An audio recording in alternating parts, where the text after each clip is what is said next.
하고 왔잖아. 그거는 미국에서 영국에서 돌레 뭔데요? 콘센트가 있어. 아, 이걸 꽂아야 되는 거야? 근데 화장실에 가는 동안에 마음이 무거웠어. 안타깝죠. 잊지 못해서. 자, 다 맞은 사람이 한 명도 없군요. 자, 이 지문 내가 좋아하는 이유. 그러니까 내 교육 방식이랑 좀 맞아서 그런데요. 쌤이 가지고 있는 어떤 이제 독서 비문학 지문을 읽고 이제 문제를 해결하는 과정에서 이제 좀 여러분들이 지양해야 되는 방식 중에 하나가 개인적으로 생각하기에 내 방식이 꼭 정답은 아니지만 지양해야 되는 것 중에 하나가 바로 뭐냐면요. 어떤 선지를 읽고, 그러니까 글을 빨리 읽어. 글을 슥슥슥슥슥슥 빨리 읽고 뒤에 가가지고 선지에서 비비는 거야. 이 선지에서 비비는데 선지에서 비빌 수 있는 방법은 뭐야? 여기에 나와 있는 말이랑 똑같은 말 찾으러 가는 거야. 맞죠? 이제 소위 말해 그냥 맞추기 하는 거지, 맞추기. 짝 맞추기 하는 거. 이거랑 지금 여기에서 어떻게 똑같은 말 뭐지? 똑같은 말 뭐지? 이런 식으로 찾는 거. 근데 이렇게 찾는 방식을 아주 고급화해서 연습하는 것도 점수 향상의 방법이 될 수 있습니다. 안정적으로 좀 점수를 받을 수 있는 방법이 될 수 있어. 근데 문제는 뭐냐면요. 이런 문제가 해결이 안 돼. 왜? 여기에서 정답을 찾는 그 해당 정답 문장은 본문에 나와 있지 않아요. 이런 문제들을 우리가 주로 이제 추론 문제라고 하잖아. 사실은 뒤에 나와 있는 보기 문제보다 이런 문제를 단 한 번도 틀리지 않는 게 진짜 국어 실력이 더 좋은 겁니다. 그러니까 이거는요, 뭘 잘 읽어야 되냐면 보기도 잘 읽어야 되거든. 보기를 잘 읽어서 여기 보기에 나와 있는 게 본문에 나와 있는 무엇인지 1대1로 연결만 시키면 바로 해결이 되는 거야. 근데 1대1로 연결을 잘못 시키면 어떻게 돼? 그럼 틀리는 거야. 그럼 무시해. 말 그대로 그냥 연결 자체를 잘못한 거지. 근데 연결만 잘 되면 논리 구조 안에서는 되게 쉽게 해결이 되는 것들이 많거든요. 요즘 3점 문제는 특히나 쉽습니다. 많이 쉬워요. 물론 작년 수능 제외. 작년 수능은 이제 그 칸트 지문 3점짜리가 너무 어려웠기 때문에 그런 건 뭐 틀릴 수 있다 쳐. 근데 그런 거 제외하고는 얘만 잘 찾으면, 그러니까 얘가 본문에 어떤 내용의 예시인지를 잘 찾으면 되거든. 근데 요런 문제를 한 번도 틀리지 않는다라고 하는 건 뭐냐면 글에 대한, 그러니까 이해, 문장이 어떤 문장이 쓰였을 때 이 말이 왜 나왔는지 어떤 의미인지를 읽으면서 파악이 잘 된다는 겁니다. 또는 읽다가 파악을 못해도 문제를 보면서 다시 볼 때 아 이런 말이었구나라고 바로 연결이 된다는 거야. 이게 이해가 어느 정도 되어 있기 때문에. 그래서 좀 아까 내가 실증적으로 실증적이라는 말 얘기했지만 이 지문을 읽을 때 실증적으로 그냥 똑같은 거 찾으려고 하는 사람들은 최대한 지문의 시간을 좀 더 쓰려고 노력해보세요. 선지의 시간을 좀 덜 쓰고 지문을 읽을 때 차라리 좀 더 느리게 읽어. 어차피 시간 뭐 많은데, 맞죠? 지금 여러분들 시험 치는 게 아니니까. 그래서 그런 연습들을 좀 해보면 좋지 않을까 싶습니다. 이 기억에 어떻게 답이 도출되는지 한번 글을 읽으면서 그 안에서 한번 찾아봅시다. 자, 일단은 내용부터 보면은 여기에 나오는 내용은 쌤이 지난번에 다 이야기했습니다. 채권이라고 하는 건 권리를 가지고 있는 거라고. 자, 그래서 특정 행위를 요구할 수 있는 권리를 채권이라고 하는데, 그럼 그 특정 행위가 뭐겠어? 요구하는 거니까 그 요구 들은 사람은 무조건 해야 돼, 안 해야 돼? 무조건 해야 돼. 맞죠? 그래서 여기 의무겠죠, 의무. 그래서 특정 행위를 급부라고 하는데 이 의무의 자세한 내용이 급부라고 했습니다. 선생님 지난번에 얘기했죠. 자, 그래서 A가 B한테 돈을 빌렸어. 자, 그러면 A는 채무자, B는 채권자가 되는 거야. B가 가지고 있는 채권은 뭡니까?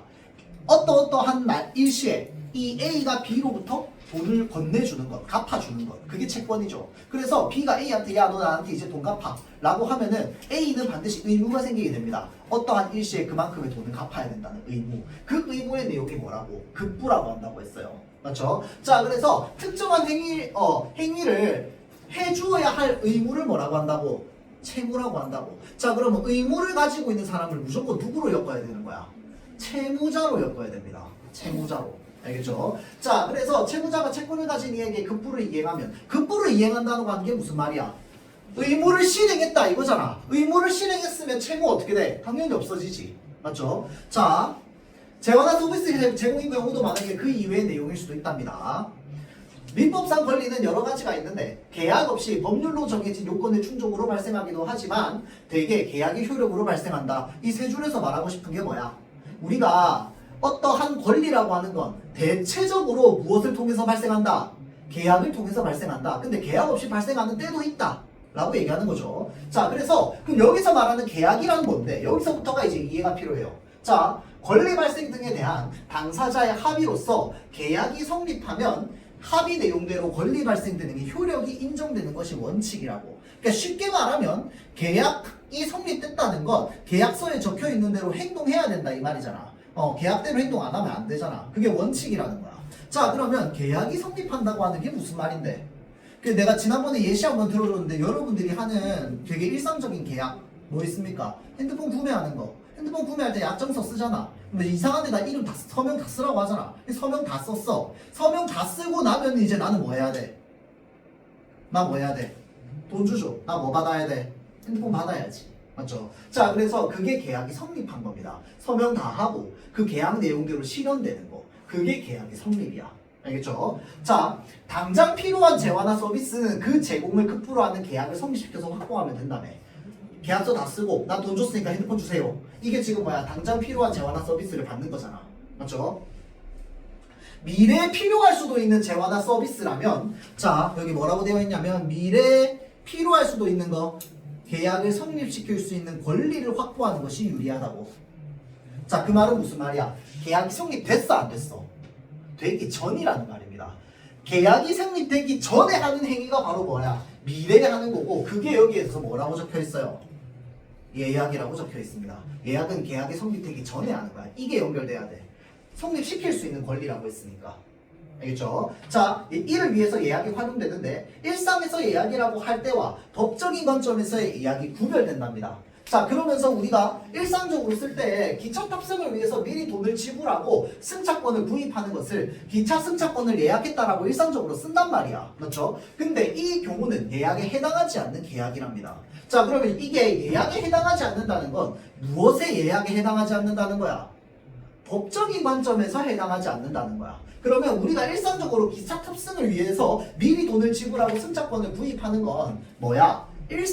일상에서의 이야기라는 거야. 맞죠? 자, 그래서 여기까지 읽고 나서 여러분들 내가 생각을 한번 해봤거든. 그러니까 내가 이 지문을 처음 읽었을 당시야, 여러분들. 내가 이 지문을 처음 읽었을 당시에 이거를 읽고 나는 평소에 왜라는 생각을 많이 하니까 왜라는 질문을 던져봤다. 답이 안 나왔어요. 그러니까 그럼 그냥 우리가 일상생활에서 쓰는 예약은 예약이 아닌가 보구나 정도까지만 파악하는 게 여기까지 얻을 수 있는 정보였던 것 같아. 내 기준으로 보자면. 자, 그래서 그러면 이게 저기 뒤에 나중에 문제에서 어떤 의미인지는 어디 가서 파악이 되는데 저 밑에 가서 파악이 됩니다. 자, 그래서 일단은 얘가 법적인 예약은 아니래요. 자, 법적으로 예약은요, 당사자들이 합의한 내용대로 권리가 발생하는 계약의 일종으로 자, 재화나 서비스 내용 제공을 급부 내용으로 하는 다른 계약인 본 계약을 성립시킬 수 있는 권리 발생을 목적으로 한답니다. 자, 잘 보세요. 예약은요, 계약의 일종이라고 돼 있거든. 자, 그러니까 예약도 계약이야. 맞죠? 계약의 일종인데 얘는 다른 계약인 본 계약을 성립시킬 수 있는 권리 발생을 목적으로 한대요. 자, 그럼 물어볼게요. 예약이라고 하는 계약과 이 다른 계약은 서로 같은 계약이야? 다른 계약이야? 다른 계약인 거야. 이해돼요? 자, 이 계약이랑 이 계약은 달라. 그러니까 예약이라고 하는 건 또 다른 계약을 필요로 한다. 맞아요? 예약이라고 하는 건 또 다른 계약이 있어야 된다는 거야. 그거를 뭐라고 한다고? 본 계약이라고 한다고. 이 본 계약을 성립시킬 수 있는 권리 발생을 목적으로 한다고. 자, 그래서 그 예시가 이제 밑에 나올 건데 예약은 예약상 권리자가 가지고 있는 예약상 권리자니까 예약한 사람이겠지. 맞죠? 그러니까 내가 권리를 가지고 있지. 자, 예약상 권리자가 가지고 있는 권리의 법적 성질에 따라서 두 가지 유형으로 나뉘는데 첫 번째는요. 채권을 발생시키는 예약이랍니다. 채권을 발생시키는 예약. 두 번째는요. 두 번째 나중에. 자, 첫 번째. 그래서 채권을 발생시키는 예약의 예시가 밑에 나오고 있죠. 이 채권의 급부 내용, 이 채권이라고 하는 건 요 채권을 말하고 여기서 발생된 채권은 예약상의 계약에서 생긴 거야? 아니면 본 계약에서 생긴 채권이야? 그렇지, 예약에서 생긴 채권입니다. 계약이라고 했으니까. 자, 예약에서 생기는 채권을 발생시키는 그 급부 내용이 뭐냐면요. 예약상 권리자의 본 계약 성립 요구가 있대요. 그러니까 내가 예약상 권리자야. 뭐라고 얘기하는 거야? 본 계약 성립시켜주세요 라고 요구하는 거야. 맞죠? 본계약 성립 요구라고 되어 있으니까 상대방이 승낙하는 거랍니다. 자, 그러면 사람 몇 명 나와? 2명 나옵니다. 예약상 권리자랑 상대방은 서로 다른 사람일 거 아니야. 맞죠? 자, 그러고 나서 밑에 예시가 나오는데 한번 살펴보면 회사의 급식업체 공모에 따라서 여러 업체가 신청한 경우 그 중에 한 업체가 선정되었다고 하자.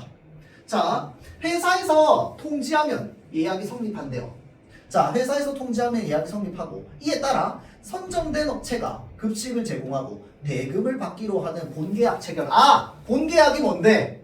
급식 제공하고 돈 받는 거야. 맞죠? 자, 그러면 관계를 한번 생각해보면 우리 회사가 있어. 우리 회사가 급식을 먹고 싶어가지고 급식업체를 고를 거야. 자, 하고 싶은 사람 했더니 회사가 급식업체가 3개가 손들었어. 그래서 우리 회사한테 공모를 보냈단 말이야. 그래서 우리 회사가 뭐 해줬습니까? A가 당선됐다고 통지를 보내줬어요. 자, 그러면 이 우리 회사와 A 관계에서 예약상 권리자 누굽니까? A랑 우리 회사 중에서 예약상 권리자 누구야? 그렇지. A가 예약한 사람이야. 저 하겠습니다. 맞죠? 자, 그래서 얘가 예약상 권리자. 자, 그러면 예약상 권리자의 본계약 성립 요구라고 되어 있는데 본계약의 내용이 뭐였어? 우리가 급식 주는 거야. 급식업체가 급식 주는 거야. 회사는 급식 받는 거고. 그 다음에 회사는 대신에 돈 주는 거고. 맞죠? 그럼 그게 본계약인데 본계약 성립 요구에 대해서 상대방이 승낙하는 거라면 상대방이 누군데? 우리 회사가 돼요. 자, 그래서 밑에 있는 예시를 읽고 나서 위로 올라가면 연결이 잘 됩니다. 이것까지만 읽어도 솔직하게 말해서 너무 추상적이라서 무슨 말인지 몰라. 근데 밑에 예시가 너무 찰떡같이 나와 있잖아. 그럼 연결해야지. 맞죠? 예약상 권리자 누구인지 상대방 누구인지. 그러니까 예약상 권리자의 성립 요구가 있었고 상대방은 승낙해야 된다고. 자, 여기에 뭐라고 적혀 있어요? 이걸 요청하면 회사는 이에 응할 뭐라고 적혀 있습니까? 의무를 진다라고 되어 있습니다. 자, 이 관계에서 채무자 누군데? 회사가 되는 거야. 이해돼요? 자, 여기서는 채무자가 회사입니다. 맞죠? 내가 이거 왜 얘기하냐면 이 예시가 각각 이렇게 나온 이유가 있어. 생각해봐. 자, 둘째, 예약 완결권을 발생시키는 예약이랍니다. 예약 완결권, 예약을 끝내는 권리가 있나 봐. 자, 이 경우 예약상 권리자가 본계약을 성립시키겠다는 뭐만 표시해도 의사를 표시하는 것만으로도 뭐가 된다고? 본계약이 성립하는 예약이래요. 그 예시가 뭐가 나와 있는데 가족 행사를 위해서 식당 예약하는 예시가 나와 있습니다. 식당에 도착했어. 전화로 예약한 거잖아. 몇 시에 가겠다고. 식당에 도착했어. 예약 완결권을 행사했다며. 자, 그러면 식당에 도착한 게 바로 뭐가 되는 거야? 의사 표시가 되는 겁니다. 나 밥 먹겠다는 의사 표시가 되는 거야. 밥 먹겠다라고 하는 게 뭐야? 예약을 성립시키겠다. 그러니까 예약상에 있는 내용을 성립시키겠다는 거 아니야. 맞죠? 자, 그래서 도착했어. 예약 완결권을 행사하면 곧바로 본계약이 성립한답니다. 식사 제공이라는 급부에 대한 계약상의 채권이 발생한대요. 자, 잘 보세요. 급부에 또 다른 말 뭐라고 했어? 의무. 식사 제공이 의무네. 이거 관계에서 채무자 누구야? 그렇지. 의무를 가지고 있는 게 의무 내용이 식사 제공인데 식사 제공 누가 하는데? 식당이 하잖아. 자, 그래서 여기서는 식당이 채무자입니다. 자, 그러면 서로 반대인데 어떤 게 반대일까요? 돈 주는 사람이 어떤 예시에서는 채권자고 어떤 예시에서는 채무자가 되는 거거든. 봐봐봐. 돈 주는 사람 누구야? 회사잖아. 뭐야? 근데 식당 갔어. 식당에 있으면 손님이 있을 거 아니야. 돈 주는 사람 누구야? 손님이야. 근데 채무자 누구야? 식당이야. 이거 이해돼요? 자, 그래서 요 예시가 이렇게 나와 있는 거야. 무슨 말인지 알겠죠?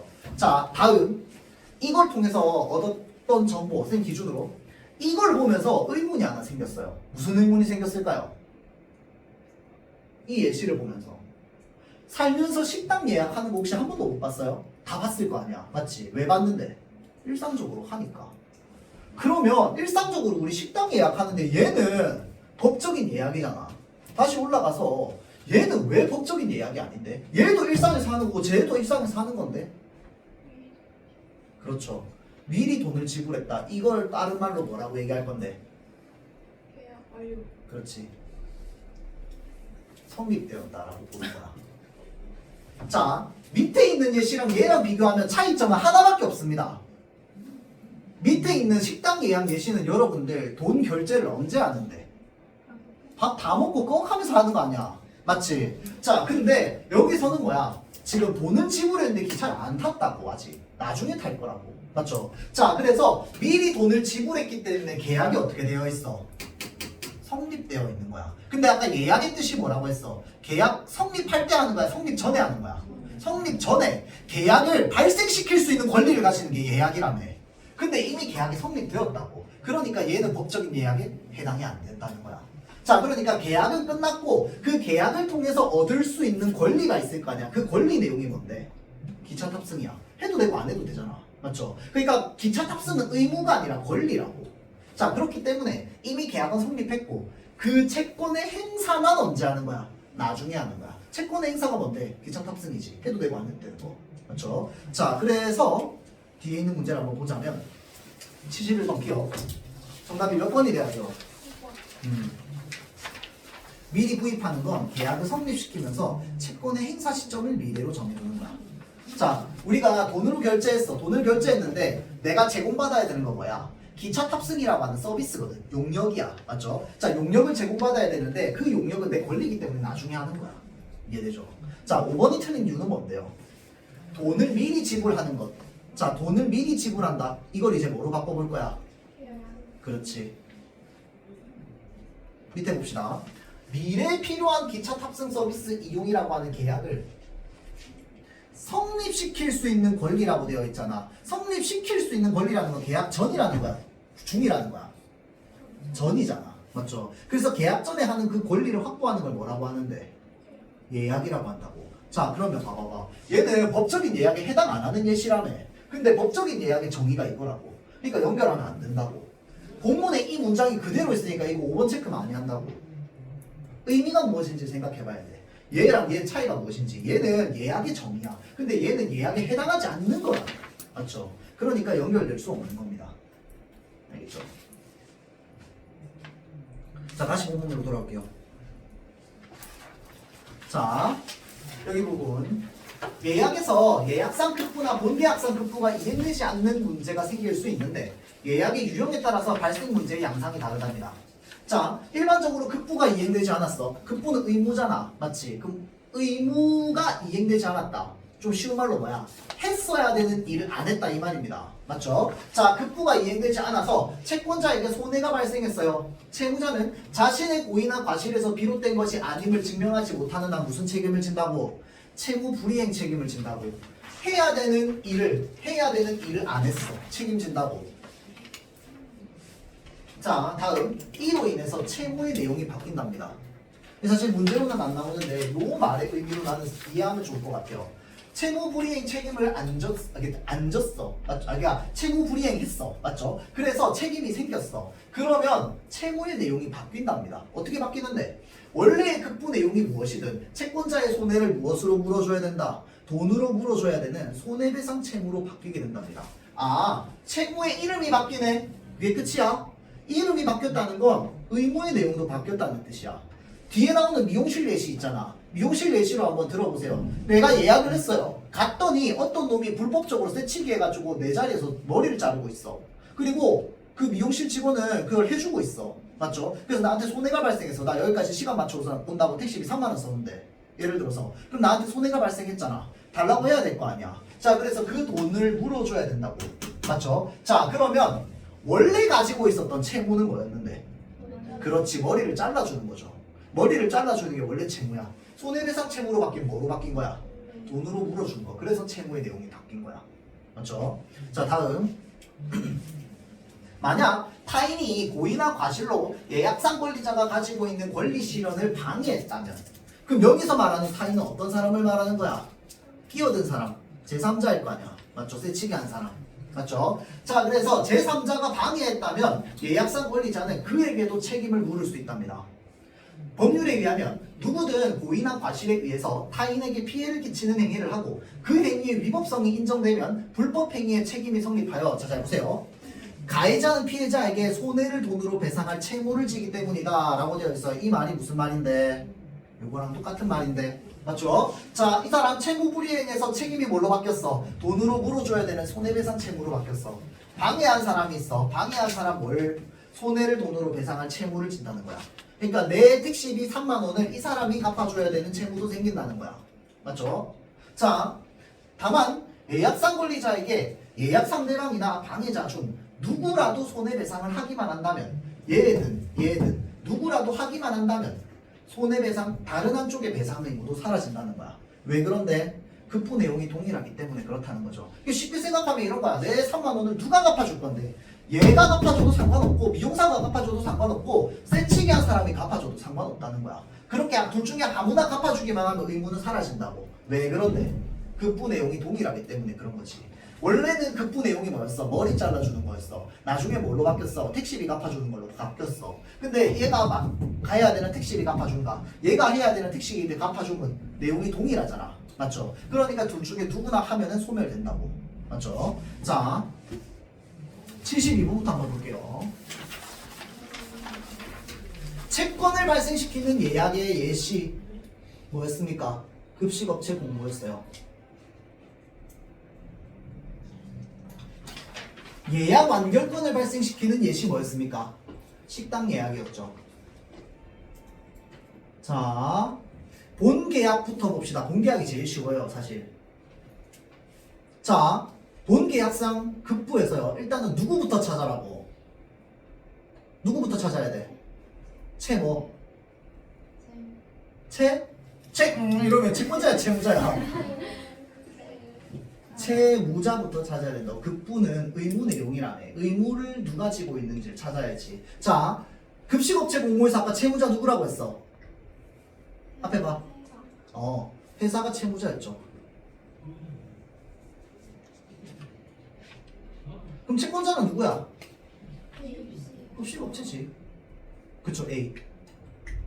자, 그러면 급부 내용은 채무자가 채권자한테 해줘야 되는 내용이 급부 내용입니다. 뭘 해줘야 돼? 급식을 줘야 돼. 회사가 급식업체한테 뭘 줘야 돼? 아니, 본계약은요, 내가 돈 내고 급식 받는 거잖아. 본계약 뭐예요? 돈 주는 거죠. 그래서 여기 뭐가 돼야 돼? 대금 지급이 돼야 돼.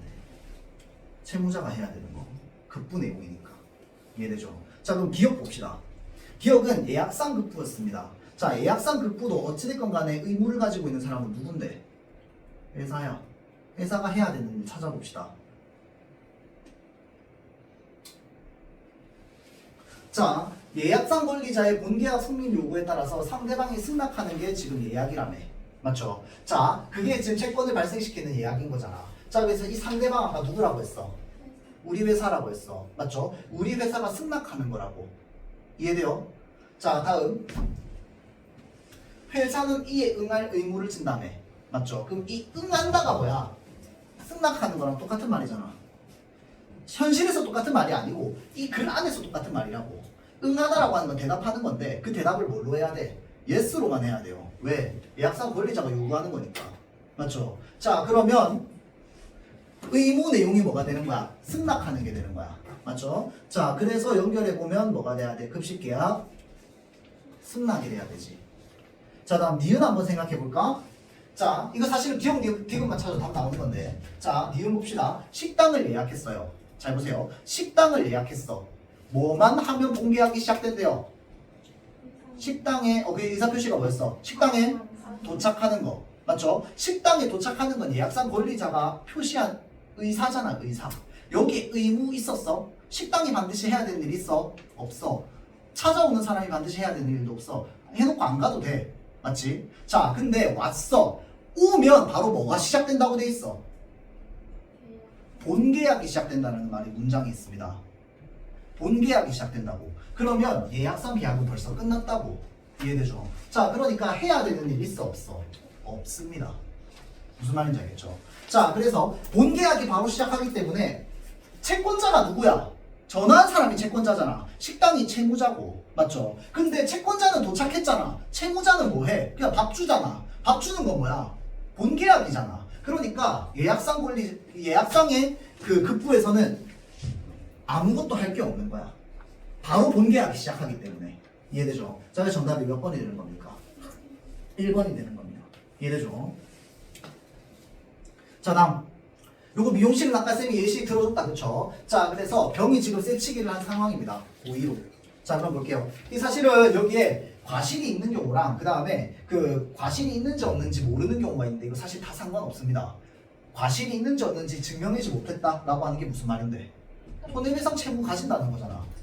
과실이 있음 손해배상 채무 가진다는 거잖아. 의미 없는 말입니다.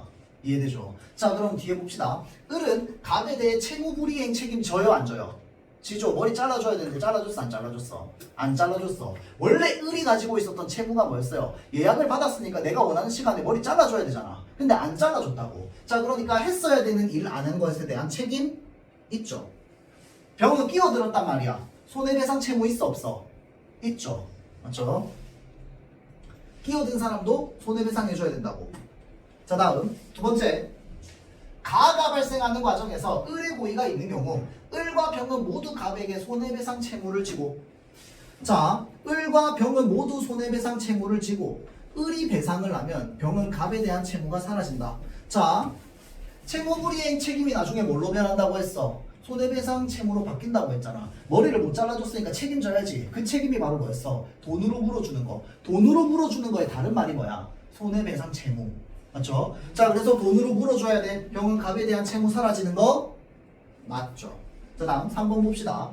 가가 발생하는 과정에서 을에게 고의나 과실이 있는지 없는지 증명되지 못했다. 그냥 채무불이행이 생겼다 이 말이야. 자, 채무불이행이 생겼을 때 을과 병은 모두 갑에게 채무를 지고 고의에 따른 급부의 내용은 동일하다. 자, 둘 다 채무를 지는데 이 채무가 바로 뭔데? 손해배상 채무잖아. 맞는 말. 자, 그 다음에 손해배상 채무 둘 중에 한 명이 갚으면 사라진다고. 왜 그런데? 내용이 동일해서 2번, 3번 똑같은 말입니다. 알겠죠? 자, 그래서 맞는 말. 자, 그럼 4번 봅시다.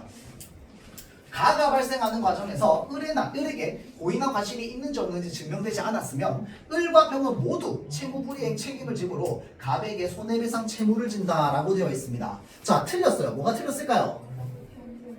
그렇죠. 자, 이것도 잘 찾네요. 자, 을, 병 있습니다. 잘못한 사람 둘 나열해보면 일단 을은 뭘 잘못했는데 원래 의무가 뭐였어?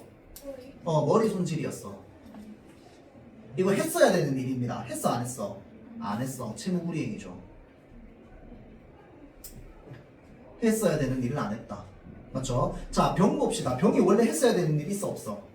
없어요. 맞지? 자, 근데 끼어들었어. 그래서 이 사람이 뭘 지게 됐습니까? 손해배상 채무를 지게 됐죠.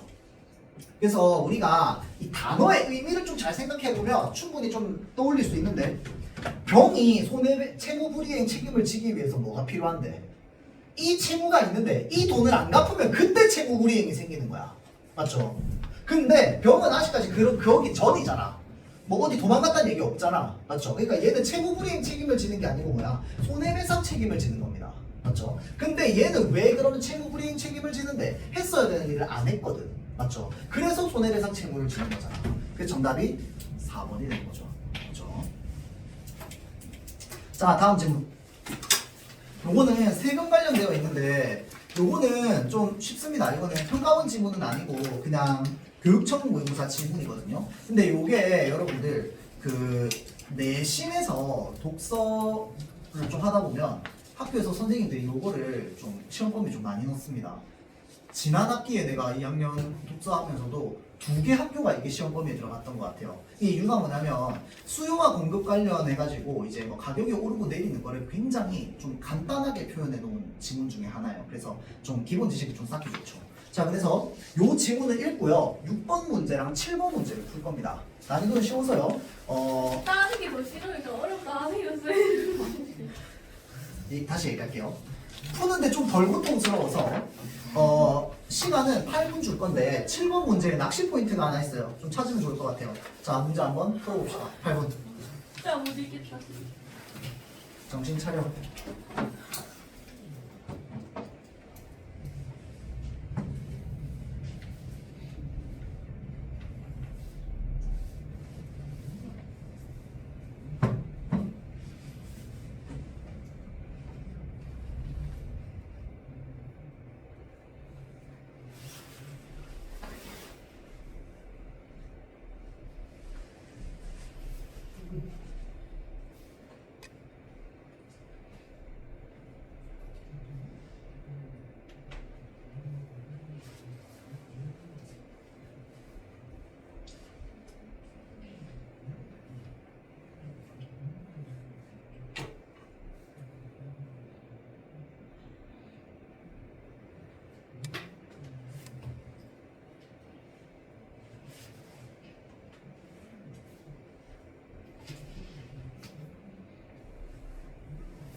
6번, 7번.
뭐 하는지 하필 요즘 문제가 여기 나왔어요. 가만히 없어. 이해하기 어렵다는 걸 문제 만드는 사람이 알까 모를까? 딱저 문화만 몰랐는데 딱 내가 그걸 모를까? 무릎을 치고 갔는데 문제 만들 때요 사람들이 내가 그걸 모를까? 니네들이 모른다는 내가 알지 이러면서 문제를 내는 거죠. 문제 틀려. 이거 열심히. 봅시다. 시간 벌써 너무 지났다. 자, 볼게요. 자, 그래서 세금과 관련되어 있었습니다. 맞죠? 자, 그래서 여기에서 우리가 처음 보는 단어가 있었다. 그렇지? 뭐였어요? 조세 귀착이라는 말이었어요. 자, 조세 귀착이라고 하는 건 조세 부담이 실질적으로 어떻게 배분되는지를 규명하는 것으로 정부는 조세 부담을 공평하게 하기 위해서 조세 귀착을 고려한다는 거야.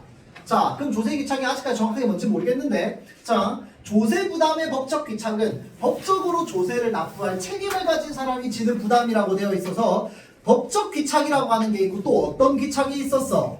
경제적 귀착이 있었어. 자, 법적 귀착은 벌써 조세를 납부해야 될 책임, 그러니까 법적으로 너 세금 내 라고 했을 때 그 소리 들은 사람, 법적으로 세금 내야 되는 사람, 이 법적 귀착인 거야. 근데 경제적 귀착은 뭐였어? 실질적으로 납부하는 사람이 지는 부담이 바로 경제적 귀착이었어. 자, 그래서 흔히 어떤 조세를 법적으로 납부할 책임을 가진 사람이 그 조세의 실질적인 부담을 모두 지는 것으로 생각한다라고 하는 문장은요, 왜 나오는 겁니까? 흔히 이렇게 생각한다는 왜 나오는 거야? 아닌 거 얘기하려고 나오는 겁니다. 맞죠? 우리가 일반적으로는 법적으로 너 세금 내라고 한 사람이 내야 되는데 그게 아니라는 거야. 세금 내라고 소리 들은 사람은 따로 있는데 돈 내는 사람도 따로 있다는 거야. 그게 법적 귀착이랑 경제적 귀착이잖아. 맞죠? 자, 그래서 조세 부담의 일부 또는 전부가 조세로 인한 가격 변동을 통하여서 다른 사람에게 전가될 수도 있다고, 그러니까 떠넘겨질 수도 있다 이 말이야. 맞죠? 자, 그래서 예를 들어 한 자루당 700원의 볼펜에 100원의 물품세가 공급자에게 부과된다고. 자, 여기에 뭐라고 적혀 있어? 법적 귀착 누구? 공급자야. 법적 귀착 공급자. 맞죠? 공급자가 세금 내라고 들었어. 이때 법적 귀착은 공급자에게 발생하는데, 자, 공급자가 기존 가격에 100원을 더 받으려고 하면서 새로운 균형 가격이 형성된대요. 새로운 균형 가격이 760원으로 오르게 되었다고 할 때 조세 부과 이전 가격보다 60원을 더 받을 수 있다는 사실로 인해서, 자, 공급자의 조세 부담은 일부 상쇄된다는 거야. 이는 수요자가 기존보다 60원을 더 지불하고 볼펜을 구입하게 되면서 60원의 조세 부담이 수요자에게 떠넘겨진다는 거죠. 이게 무슨 말인데? 자, 요거는요, 실제로 나도 그냥 그 가격을 그대로 적었어요.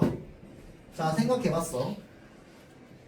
조세가 부과되기 전에 700원의 볼펜을 팔았어. 공급자는 얼마를 얻었어요? 조세 부과 전에요. 700원을 얻었어요. 자, 조세 부과 전에 공급자는요 700원의 이익을 얻었습니다. 맞죠? 자, 그런데 여기에 조세가 부과될 거야. 이제부터 볼펜 하나당 100원씩 세금을 내는 거야. 자, 그러면 수요자, 그러니까 소비자 입장에서는 얼마 주고 사? 700원 똑같이 주고 사. 그러면 공급자한테 얼마 떨어집니까? 뭐라고요? 600원이 떨어지게 되죠. 자, 공급자가 원래 볼펜 하나당 700원을 벌었단 말이야. 세금이 부과돼서 600원을 벌었어.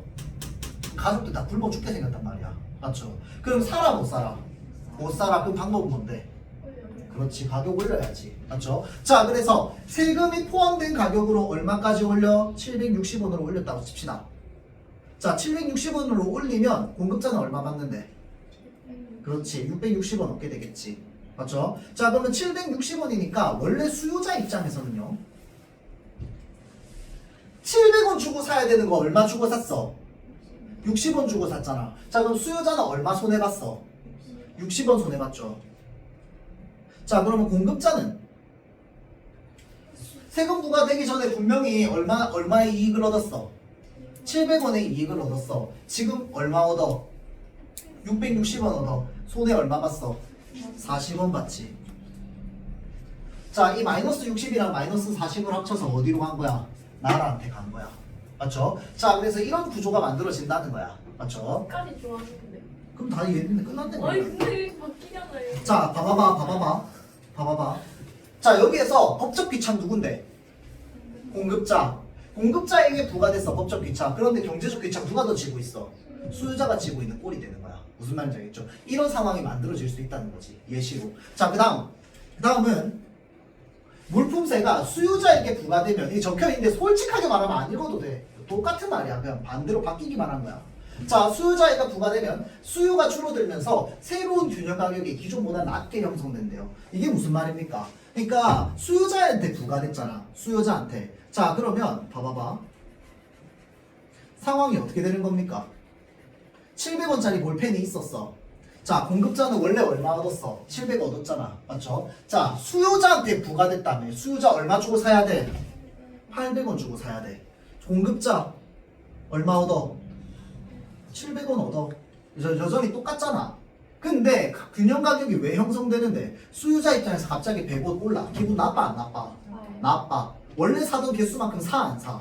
안 사. 들어서 안 사고 말지. 맞죠? 자, 그래서 수요를 줄였다. 그랬더니 또 어떻게 돼? 원래 1년에 10개 팔았는데 1년에 8개밖에 못 팔게 됐어.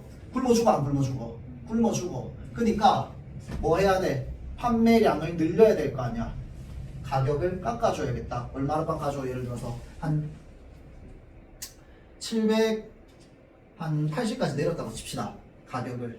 맞죠? 자, 그러면 공급자 입장에서 얻는 가격 얼마야? 680원. 맞죠? 수요자는 원래 700에서 이제 780을 냈으니까 80만큼 이제 손해를 보게 되겠지. 공급자는 얼마만큼 손해봐? 20만큼 손해보겠죠. 요게 바로 뭐야? 경제적 귀착이라는 거야. 맞죠? 자, 수요자가 원래 100만큼 법적 귀착이 있는데 80만큼 내는 거야. 나머지 20 누가 내? 공급자가 내는 거라고. 맞죠? 자, 그래서 그 구조를 얘기하고 있는 겁니다. 요 문단은. 자, 그 다음 볼게요. 그렇다면 수요자와 공급자 중에 누가 더 조세 부담을 많이 할까? 그것은 가격 변화의 수요량과 공급량이 얼마나 민감하게 반응하는가? 를 여기에 뭐라고 얘기했어? 가격 탄력성이라고 얘기했지. 이거 탄력성이라는 말을 우리가 자주 쓰는데 무언가 어떤 제도가 탄력적이다. 탄력적으로 제도를 운영한다. 이런 말 들어봤어요? 자, 탄력적 운영. 탄력적인 게 뭔데요? 자, 여기서 말하는 탄력적이다를 영어로 바꾸면 어떻게 돼요? 영어는 영어 싫어. 입을 더 닫아버리네. 여기서 말하는 탄력적이다라고 하는 건 그 플렉서블 말합니다. 플렉서블. 그러니까 이게 뭐냐면 언제든지 유동적으로 변할 수 있다 이 말이야. 여기서 탄력적이라고 하는 건 언제든지 유동적으로 그때그때 변할 수 있다. 상황에 맞게 유연하게 변한다 이 말이야. 뭐가 변하는데? 수요량과 공급량이 얼마나 민감하게 변하는지에 따라서 민감하게 변하면 어떻게 되는데? 탄력성이 큰 거라고. 아주 변동의 폭이 크다는 거야. 맞죠? 자, 그래서 민감하게 반응하면 가격 탄력성이 큰 거고 그럴 때는 기울기가 완만해진대요. 자, 다음 가격 변화의 수요량이나 공급량에 영향을 적게 받으면 그거는 탄력성이 작은 거고요. 그럴 때는 그래프가 어떻게 된다고? 기울기가 가팔라진다고. 맞죠? 자, 수요와 공급 중 가격 탄력성이 상대적으로 작은 쪽이 조세를 더 부담합니다. 자, 이거 왜 그럴까요? 한번 생각해 보면 돼. 예를 들어서 우리가 수요자, 소비자야. 어떤 물건이 있어요. 이 물건이 대체재가 되게 많아. 가격이 올랐어. 대체재로 넘어가 안 넘어가? 넘어가요. 그러면 가격에 세금이 붙었다고 해서 세금을 많이 거둘 수 있어? 없어? 없어. 그럼 딴 데로 넘어갈 텐데 안 사고 말지. 맞죠? 그런데 우리가 1년에 10개씩 무조건 사야 되는 생필품이라고 생각해봐봐. 얘 세금을 높여. 우리 수요량 줄일 수 있어? 없어? 없어. 이게 바로 뭔데? 탄력성이 작은 겁니다. 변동할 수가 없는 거야. 1년에 고정적으로 무조건 사야 되기 때문에. 근데 언제든지 대체재가 있어서 가격 올라 A씨 안 사. 이거 뭐야? 탄력적인 거야. 안 사버리면 그만이니까. 맞죠? 자, 그러니까 세금이 부과되면 상대적으로 어느 쪽이 많이 되는 거야? 탄력성이 작은 쪽이 더 많이 되는 거야. 이해되죠? 자, 그래서 가격 탄력성이 큰 쪽은 조세를 적게 부담하게 되는 거야. 그러니까 공급자한테 부과돼. 근데 공급자 입장에서 이거 그냥 공급량 줄이면 그만이야. 그럼 어떻게 해? 그럼 줄여버리는 거지. 맞죠? 그럼 세금은 누가 더 많이 내? 소비자가 더 많이 내겠지. 근데 공급량을 절대 줄일 수가 없어. 공장 한 번 돌릴 때마다 100개씩 무조건 찍어내야 돼.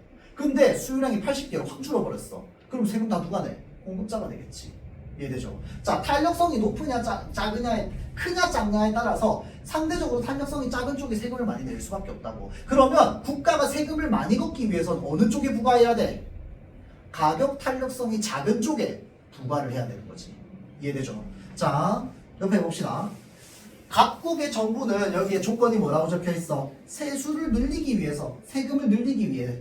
자, 그 다음 수요의 가격 탄력성이 서로 동일하답니다. 그럼 뭐만 따지면 돼? 공급의 탄력성만 따지면 돼. 공급의 탄력성이 작은 쪽을 찾으면 되잖아. 작은 게 누구였어? 가가 작은 겁니다. 맞죠? 자, 그러니까 기억이 뭐가 되는 거야? 가가 되는 거야. 자, 그 다음에 가를 선택한 이유가 뭔데? 공급의 가격 탄력성이 수요의 가격 탄력성보다 뭐 해서? 적기 때문에. 맞죠? 자, 그래서 조세를 부과했을 때 뭐가 되는 거야? 누가 부담을 하게 돼? 그렇지, 공급자가 부과하게 되는 거지. 정답 몇 번? 2번이 되는 거죠. 자, 다음. 요게 중요합니다, 여러분들. 자, 잘 보세요. 한 개의 가격이 얼마라고 적혀 있어요?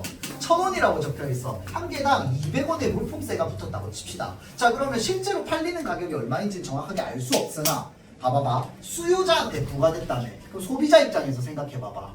내가 빵 한 개를 구매할 때 물품세가 붙으면 더 비싸게 구매해, 싸게 구매해?